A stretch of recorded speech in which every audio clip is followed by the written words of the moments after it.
안녕하십니까. 네. 앞에 우리 작가님께서 너무 말씀을 잘해 주셔가지고, 예. 제가 어떻게 보면 이제 데뷔한 지 벌써 35년이 됐어요. 예. 어린이 배우 출신이시구나. 아역이구나. 5살에 데뷔해가지고. 자, 가정의 달을 맞이해서 아침마당에서 이제 저출산 극복을 위한 자리를 마련을 했는데, 제 별명이 뭡니까? 다산의 여왕. 예. 출산들아. 예. 스베. 그 뭐예요, 스베? 스베가 뭘게요? 스치면 베이비가 생긴다. 이런 별명을 가진 제가 이 자리에 안 있을 수가 없겠죠. 그래요. 네. 근데 요즘은 이 아이 하나 키우기도 정말 어려운 세상 아니겠어요? 예. 그래서 앞에서 우리 이상님 연구원님이 또 말씀해 주셨고, 그 사회적인 어떤 그런 문제들, 또 유 작가님이 말씀하신 가정 내에 일어나는 무슨 갈등들 얘기를 해 주셨는데, 그래서 제가 이제 이 자리에 나와서 아닙니다. 그래도 저처럼 아이를 무조건 많이 낳으십시오. 이렇게 했다가는 큰일 나는 세상입니다. 그래서 대신에 저는 그냥 아이를 1명을 낳던 뭐 2명을 낳던 아이가 있음으로 생기는 행복은 따로 있더라. 이런 얘기를 좀 해드릴까 싶어요. 많이들 알고 계시겠지만은 제가 자녀가 몇 명이죠? 4명. 네, 어떤 분은 3명, 5명 뭐 이러시는 분이 있는데 4명입니다. 2004년에 첫애 낳고 2005년에 낳고 2007년에 낳고 2009년에 낳고 아이고, 이렇게 해서 4명. 바쁘게 낳으셨어요. 네, 5살 차이 납니다. 첫째하고 넷째 막내가. 막내.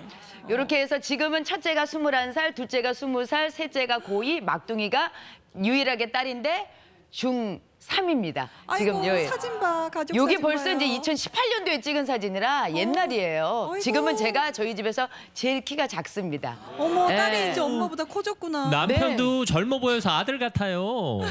그래서 아이고. 5을 낳은 줄 아시는 분들이 많아요. 하지만 넷 낳았습니다. 온 식구가 젊어 보이니까. 네. 그러니까 작년에 저희가 KBS 걸어서 환장 속으로라는 프로그램을 통해서 저희 가족 그리고 친정 부모님 모시고 여행을 다녀왔거든요. 그 영상 한번 보시겠어요? 네. 긴장돼. 안녕하세요. 아이고, 사남매가 나란히 나왔네. 20살 김지훈이라고 합니다. 이랬던 아이가 저렇게. 네, 저렇게. 김정훈입니다. 삼남 김성훈입니다. 사녀 김혜선입니다. 실 안 내긴데. 얘들아, 엄마가 개그맨인데 안 웃어. 야, 너무 재밌다, 너무 재밌다. 예전에 지금 상가를 돌아야 돼, 엄마 같이 돌아야 돼. 같이 돌아야 돼, 엄마 같이 돌아야 돼. 그렇지. 예쁘다. 그래요. 자, 보기 좋다. 애들이 다 예. 보셨죠? 예. 저희 가족 모습 되게 진짜 화기애애하고 되게 좋죠? 예. 네.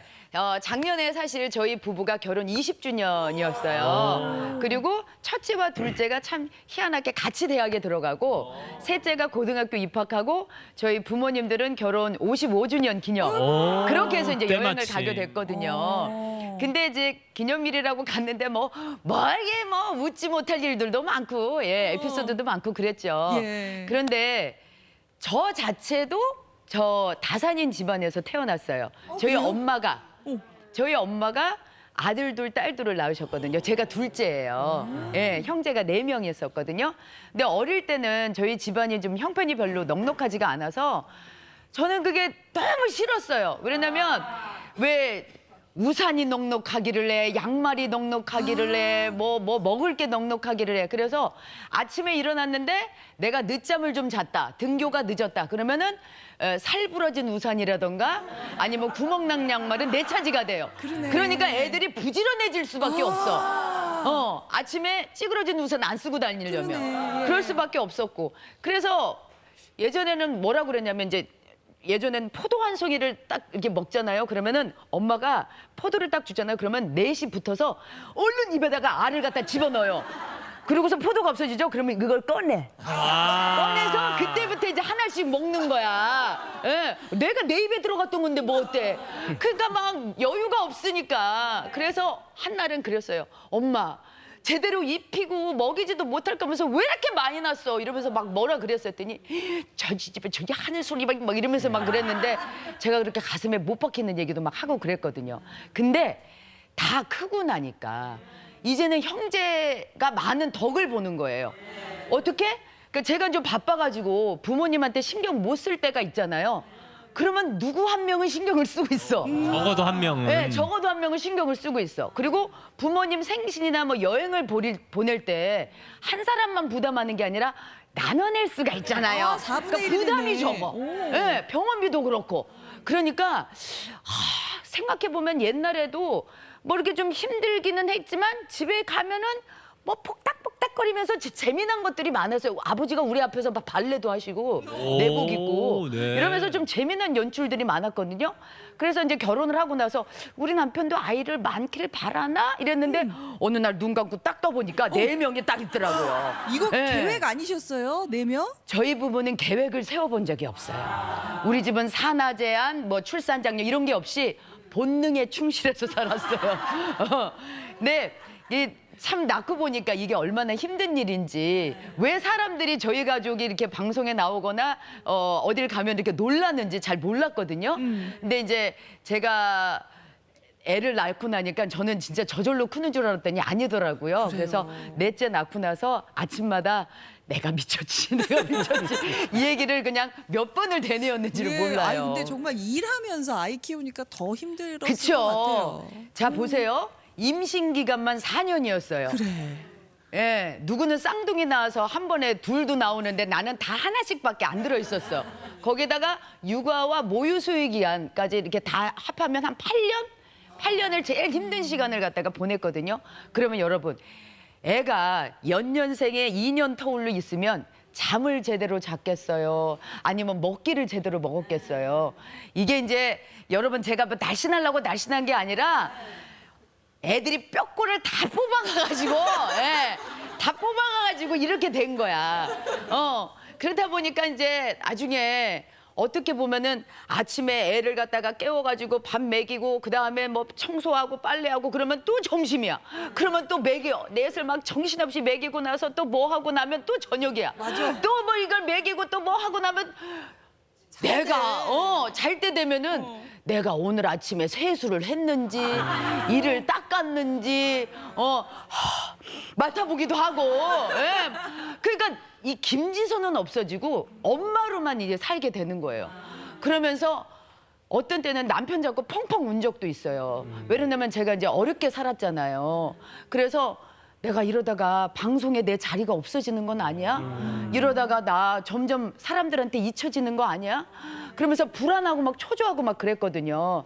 아까도 말씀을 드렸지만 제가 넉넉한 가정이 아니었기 때문에 일이 없으면 수입이 줄고 수입이 줄면은 가정이 어려워진다. 막 이런 불안감에 좀 많이 힘들었던 것 같아요. 그런데 애를 많이 낳으니까 여러분 일이 들어옵디다. 네, 왜냐면 애를 많이 낳은 사람이 제가 최초였어요. 여성으로서 4명 출산이. 그 당시만 해도. 그러니까 제 방송계에서. 캐릭터가 돼가지고 막 불러들이는 거야, 저를.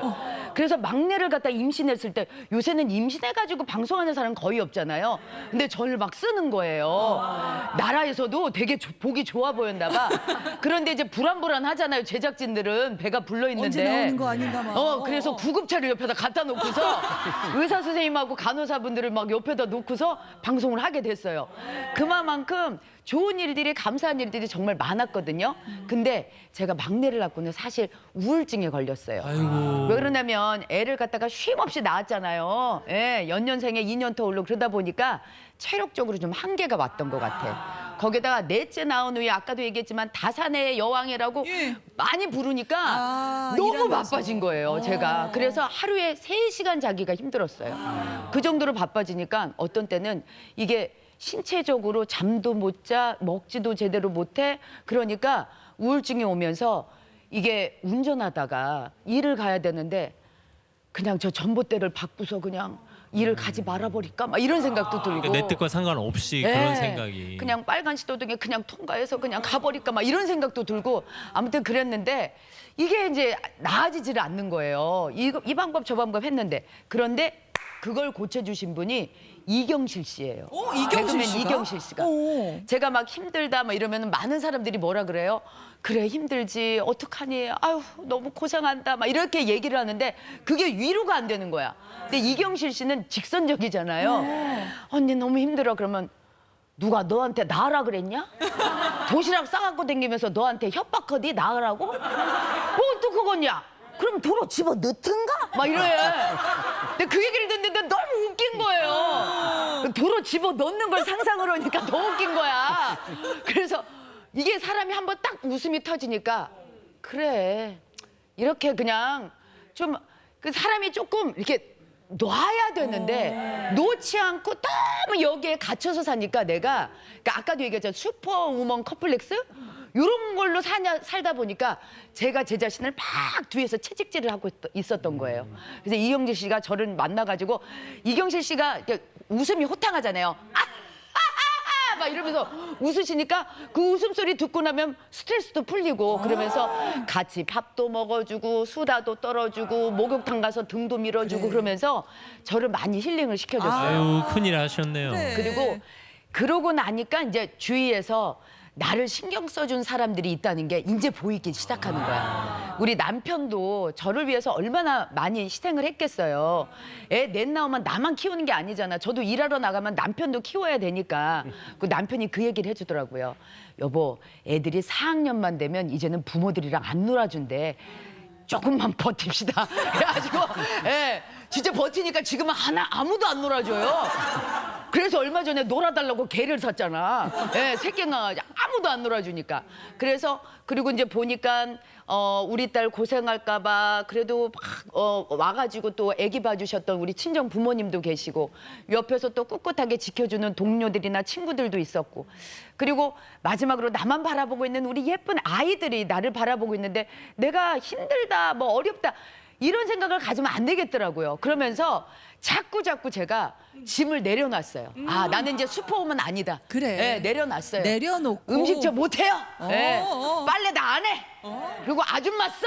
막 이러면서 이제 그렇게 산 거야. 그러니까 한번 내려놓으면은 큰 거 같아도 별거 아니거든요. 별거 아니더라고요. 사실 내가 안 해도 누군가 하거든요. 그렇죠. 맞아요. 근데 아침에 막 애 첫째 낳았을 때 막 아침에 일어나고 막 항균 티슈로 닦고 막 그랬었는데 어느 날부터는 애가 그냥 빵 이제 떨어진 거 이렇게 먹어도 그래 면역력 키워진다 괜찮다 화분에 있는 돌 먹어도 그래 똥으로 나오겠지 이러면서 내려놓으니까 아무것도 아니더라고. 예. 그리고 요새 저 자신을 또 즐겁게 하기 위해서 요새는 저희가 취미를 또 하나 만들었어요. 운동도 열심히 하면서 취미를 하나 만들었는데 취미 한번 보시겠어요? 뭘까요? 네네.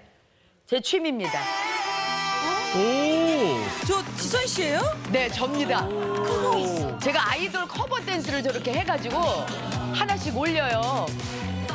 근데 이제 사람들이 댓글로 또 동료들이 와 너야? 네 딸이야? 막 이러면서 얘기를 해주니까 김지선 씨 맞네. 저예요. 멀리서 볼 땐 진짜 딸인 줄 알았어요. 네. 그러니까 사람들이 막 헷갈려하면서 그러면서 이제 저한테 막 너무 예쁘다. 너 20대 같다 막 이러니까 막 기분 찢어지고 얼마나 좋아요.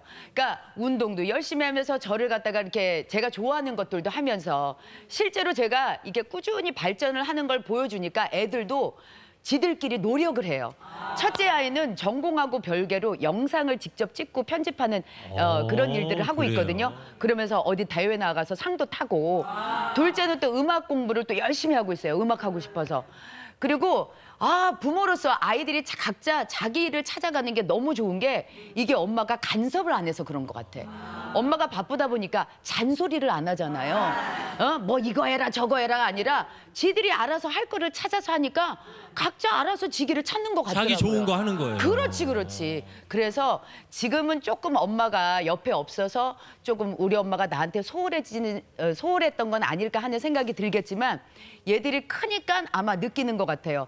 잔소리 없는 엄마가 훨씬 빠르다. 네. 훨씬 더 좋다. 자, 아이 넷을 낳아서 잘 길러야 되는 책임감. 뭐 물론 중요하겠지만 저는 무엇보다도 이 나라가 아이를 잘 키울 수 있도록 뭔가를 더 뒷받침해 주신다면 저처럼 아이를 낳아서 행복한 가정을 이룰 수 있지 않을까 하는 생각이 들어요. 그래서 많은 분들에게 그 얘기를 좀 해드리고 싶습니다. 요새 나라에서 정말 좋은 정책들을 많이 내주고 있거든요. 근데 아직은 저는 좀 부족하다고 생각을 해요. 저는 그 정책 속에서 뭐 편의를 받고 산 사람은 아니지만 하지만 나라에서 정말 정책을 많이 내놓는다면 저보다 더 많이 낳는 후배들이 더 생겨날 거예요. 제 후배 중에 정주리 씨도 지금 4명 나왔고 VOS의 박지현 씨도 6명 나왔거든요. 네. 더 정책에 VOS의 박지현 씨는 주택 정책에 도움을 많이 받았다고 하더라고요. 그래서 앞으로 좋은 정책이 나온다면 저를 이기는 후배들이 많이 나올 거라 생각합니다. 여러분 힘내십시오. 예, 힘내십시오. 네. 감사합니다. 네.